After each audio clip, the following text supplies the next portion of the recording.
అందరికీ నమస్కారం. నిన్న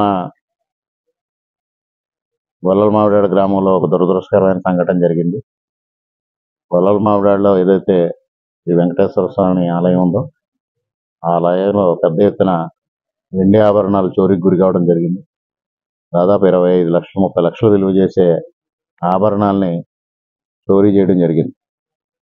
ఇక్కడ స్థానికంగా ఉన్న ఆలయ ధర్మకర్తలు కానీ పెద్దలు కానీ పోలీసులకి ఫిర్యాదు చేయడం, పోలీసులు కూడా చాలా సత్వరమైన స్పందించడం కూడా జరిగింది.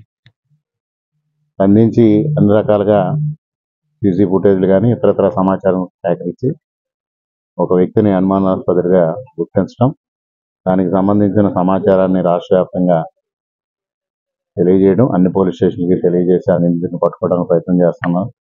ఇప్పుడే డాగ్ స్క్వాడ్ కూడా రావడం అన్ని విధాలుగా మరి వేగవంతం చేశారు. నేను కూడా ఉన్నతాధికారులతో మాట్లాడి సత్వరమే ఏదైతే చోరీకి గురైన ఆభరణాలని వెనక్కి తీసుకొచ్చే విధంగా చర్యలు తీసుకోవడం జరుగుతుంది. మరి ఇది భక్తుల మనోభావాలకు సంబంధించిన విషయం. దీనిపైన ప్రభుత్వం సత్వరమే స్పందిస్తుంది.